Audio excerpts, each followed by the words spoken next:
अब इस क्वेश्चन में कह रहा है ऐड करना है हमें, इन्हें भी हमें ऐड ही करना है। तो फिफ्थ क्वेश्चन लिख लेते हैं अपना। फिफ्थ क्वेश्चन है हमारा 6ax minus 2by plus 3cz comma 6by minus 11ax minus cz and 10cz minus 2ax minus 3by।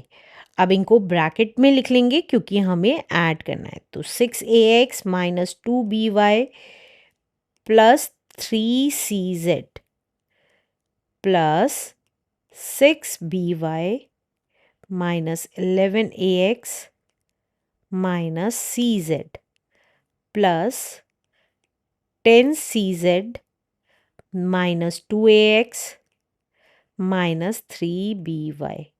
अब ब्रैकेट ओपन कर लेंगे और सेम वेरिएबल होते हैं ये ax by cz, same variables वाली वैल्यू ऐड करेंगे आपस में।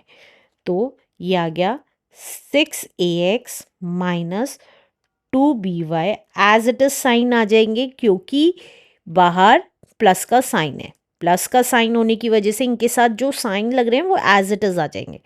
Plus 6by minus 11ax minus cz plus 10cz minus 2ax minus 3by। तो ये कितना आ जाएगा? देखिए ax वाली वैल्यू कौन सी है? ax, ये भी ax की वैल्यू है और ये भी ax की वैल्यू है। अब प्लस की वैल्यूज़ ये है सिर्फ और माइनस की वैल्यू ये है, दोनों हैं। तो प्लस की वैल्यू तो एज इट इज़ आ गई और माइनस की वैल्यू आपस में ऐड हो गई। तो 11 + 2 = 13ax। सेम वेरिएबल वाली वैल्यू देखेंगे। अब नेक्स्ट देखिए 2by वाली वैल्यू देख लीजिए, उसको कलर कर रही हूँ। अब यहाँ पे क्या आ जाएगा? ये माइनस की वैल्यू है, ये भी माइनस की वैल्यू है, दोनों आपस में ऐड हो गई तो -5by आ गया और 6by अकेला था तो एज इट इज लिख दिया। अब इसी तरीके से cz वाली वैल्यू कौन सी है? तो ये cz की है, ये cz की है और ये cz की है। तो अब देखिए ये दोनों प्लस की हैं तो 10 + 3 = 13cz और माइनस cz। तो अब ये कितना आ जाएगा? देखिए अब इन दोनों में ये दोनों सेम वेरिएबल की वैल्यू है, एक प्लस की एक माइनस की है, तो आपस में सब्ट्रैक्ट हो गई, साइन बड़ी वाली वैल्यू का लग गया। 13 में से 6 गए 7 और 13 बड़ा था तो उसका साइन माइनस का था, इसलिए माइनस साइन लगा दिया। अब बी वाई वाली वैल्यू देखिए, एक प्लस है एक माइनस है, आपस में सब्ट्रैक्ट हो गई। 6 में से 5 गए 1 और क्योंकि 6 प्लस का था इसलिए हम बी वाई प्लस का 1by लिखें या by लिखें, बात एक ही है। अब cz वाली वैल्यू देखिए, cz वाली वैल्यू एक प्लस की एक माइनस की आपस में सब्ट्रैक्ट हो गई। 13 में से 1 गया 12 और क्योंकि 13 प्लस का था तो प्लस का साइन लगा दिया, तो हमारा आंसर आ गया -7ax plus by plus 12 cz is the answer. Let's do next question now. Sixth question है हमारा 2x³ माइनस 9x² प्लस 8 एक टर्म है। 3x² माइनस 6x माइनस 5 एक टर्म है। 7x³ माइनस 10x प्लस 1 एक टर्म है and 3 + 2x minus 5x² minus 4x³ एक term है। तो ऐड करना है तो ब्रैकेट्स में लिख देंगे values. 2x³ minus 9x² plus 8 एक टर्म ब्रैकेट में आ गई। 3x² माइनस 6x माइनस 5 दूसरी टर्म ब्रैकेट में आ गई, plus 7x³ minus 10x plus 1 एक टर्म है ब्रैकेट में आ गई, plus 3 + 2x minus 5x² minus 4x³ एक टर्म है एक ब्रैकेट में आ गई। अब क्या करेंगे, ब्रैकेट ओपन कर देंगे, तो ये क्या आ जाएगा, 2x³ माइनस 9x² प्लस 8। क्योंकि बाहर प्लस है, मैंने आपको बताया था जो भी वैल्यू के साथ साइन लगा हुआ है वही वैल्यू का साइन लगा देंगे। तो जिसके साथ प्लस का साइन लगा हुआ था वो प्लस का साइन लगा दिया है, और जिसके साथ माइनस का साइन लगा हुआ था माइनस का ही साइन लगा दिया है। -5x² minus 4x³।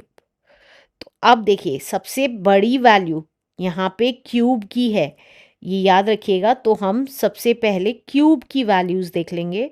2x³ ये है, 7x³ है और 4x³ है। अब देखिए प्लस की वैल्यूज़ कौन सी है, 2 और 7 प्लस का है, तो 2 + 7 इज़ 9, 9x³ और 4 माइनस का है तो -4x³। अब x² वाली वैल्यूज़ देखें तो x² 9x² है, 3x² है और 5x² है।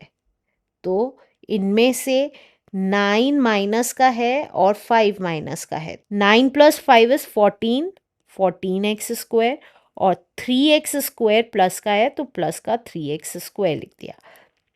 अब x² के बाद x आता है, तो x वाली टर्म्स कौन सी हैं, तो अगर आप x वाली टर्म देखें तो माइनस का 6x, माइनस का 10x और प्लस का 2x। तो ये कितना आ गया, देखिए माइनस माइनस की हैं दोनों तो आपस में ऐड हो गई, साइन बड़ी वाली वैल्यू का लग गया, और 2x प्लस का था तो एज इट इज़ लिख दिया। अब x के बाद कांस्टेंट टर्म्स कौन कौन सी हैं, तो अगर आप कांस्टेंट टर्म देखेंगे 8 हमारा कांस्टेंट है, 5 हमारा कांस्टेंट है, 1 और 3 हमारा कांस्टेंट है।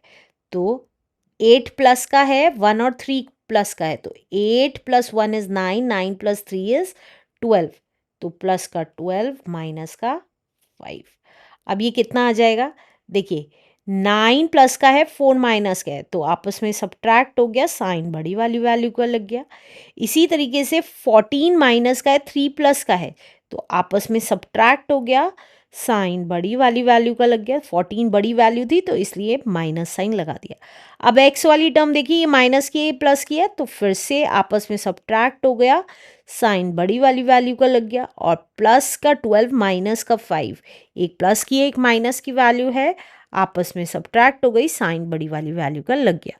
हमारा आंसर आ गया 5x³ minus 11x² minus 14x plus 7 is the answer. Let's do next question now.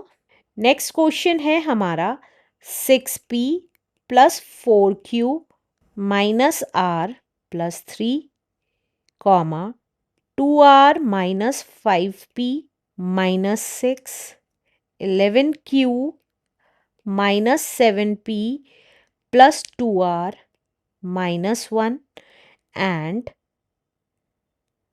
2q minus 3r plus 4। तो सबसे पहले हम क्या करेंगे, ब्रैकेट्स में लिख देंगे 6p plus 4q minus r plus 3 एक ब्रैकेट में, plus 2r minus 5p minus 6 एक ब्रैकेट में, plus 11q minus 7p plus 2r minus 1 एक ब्रैकेट में, plus 2q minus 3r plus 4 एक ब्रैकेट में। अब ब्रैकेट ओपन कर लेते हैं, तो ये आ गया 6p plus 4q minus r plus 3 plus 2r minus 5p minus 6 plus 11q minus 7p plus 2r, 2r minus 1 as it is, plus 2q minus 3r plus 4 as it is. अब देखिए, अब हम p वाली terms देख लेंगे, तो 6p 5p और 7p तीनों p वाली टर्म है, तो ये कितना आ जाएगा, 6p प्लस का है तो एज इट इज़ लिखा, ये दोनों वैल्यूज़ माइनस की हैं तो आपस में ऐड कर दिया और साइन बड़ी वैल्यू का लग गया। अब नेक्स्ट देखिए, अब हमें q वाली टर्म्स देखनी है, ये q वाली टर्म है, ये q वाली टर्म है और ये q वाली टर्म है। तो ये कितना आ जाएगा, देखिए 4 और 11 प्लस की है और 2 भी प्लस का है, तो ये कितना आ गया, 4 + 11 इज 15, 16, 17, तो प्लस का 17 क्यू। अब आर वाली टर्म देख लेते हैं, तो आर ये है 2r, 2r ये प्लस का और 3r माइनस का। तो अगर आप देखेंगे ये माइनस का r है और ये माइनस का 3r है, तो माइनस का 4r हो गया। इसी तरीके से प्लस का 2r और प्लस का 2r, प्लस का 4r हो गया। अब कांस्टेंट टर्म्स देख लेते हैं जो बची हुई है, 3 और 3 प्लस की और 4 प्लस का है, तो 3 + 4 इज 7। इसी तरीके से माइनस वाली टर्म देखिए, -6 और -1, ये -7 आ गया। अब अगर आप देखेंगे ये 4r एक प्लस एक माइनस का है, तो कैंसिल हो गए दोनों, और 7 भी कैंसिल हो गया क्योंकि एक प्लस और एक माइनस का है। तो अब कितना आ जाएगा, 6p प्लस का था और 12p माइनस का तो था, तो आपस में सब्ट्रैक्ट हो गए, साइन बड़ी वाली वैल्यू का लग गया, तो ये आ गया -6p। 12 में से 6 गया 6, और क्योंकि 12 माइनस का था इसलिए माइनस साइन लगा दिया, +17q is the answer. Let's do next question now. Next question है हमारा 4x² - 7xy प्लस 4y² -3 एक टर्म है, 5 + 6y² -8xy प्लस x² एक टर्म है, and 6 - 2xy plus 2x² -5y² एक टर्म है। तो आपस में ऐड कर देंगे तो ये कितना आ गया, 4x² - 7xy plus 4y² -3 plus bracket 5 + 6y² -8xy plus x² bracket closed plus 6 - 2xy plus 2x² -5y²। अब ब्रैकेट ओपन कर लेंगे तो ये आ गया 4x² - 7xy प्लस 4y²। क्योंकि बाहर प्लस है, ये हमेशा याद रखिएगा साइन चेंज नहीं होंगे, जिस भी टर्म के साथ जो साइन लगा हुआ है वही साइन एज इट इज लिख देंगे। तो वही लिख रही हूँ, -2xy, माइनस साइन लगा हुआ था तो माइनस ही लगा दिया, प्लस 2x² प्लस का साइन लगा हुआ था तो प्लस लगा दिया, -5y²। अब देखिए x² वाली टर्म्स देख लेते हैं, तो x² वाली टर्म 4x² है, x² है और 2x², तीनों प्लस की टर्म्स है तो आपस में ऐड हो जाएंगी। 4 + 1 इज 5, 5 + 2 इज 7, तो 7x² आ गया। अब xy वाली टर्म्स देख सकते हैं, इसमें कोई सी भी कोई पहले लिख सकते हैं, कोई दिक्कत नहीं है, बस साइन सही होने चाहिए। अब xy वाली टर्म देखी तो देखिए 7xy, 8xy माइनस का और 2xy माइनस का, ये सारी माइनस की हैं तो आपस में ऐड हो जाएंगी, साइन माइनस का लग जाएगा, तो 7 + 8 इज 15, 15 + 2 इज 17, तो 17xy। अब y² वाली टर्म्स देखेंगे तो 4y², 6y², 5y², 4 और 6 दोनों प्लस की हैं तो प्लस का 10 हो गया, 10y² और 5y² माइनस का था तो माइनस साइन लगा दिया। अब कांस्टेंट टर्म्स देख लेते हैं, कांस्टेंट है -3 प्लस का 5 प्लस का 6, दैट्स इट। 3 माइनस का ही है अकेला तो -3 एज इट इज, और 5 और 6 दोनों प्लस के हैं तो आपस में ऐड कर दिए, तो ये कितना आ जाएगा 7x², क्योंकि अकेली टर्म है जो एज इट इज लिख दी। अब क्योंकि y² की दो टर्म्स है, एक प्लस एक माइनस की है, तो आपस में सब्ट्रैक्ट हो गई, साइन बड़ी वाली वैल्यू का लग गया। इसी तरीके से कांस्टेंट टर्म एक माइनस और एक प्लस की है, आपस में सब्ट्रैक्ट हो गई, साइन बड़ी वाली वैल्यू का लग गया। तो हमारा आंसर आ गया 7x² - 17xy plus 5y² plus 8 is the answer. Let's do next question now.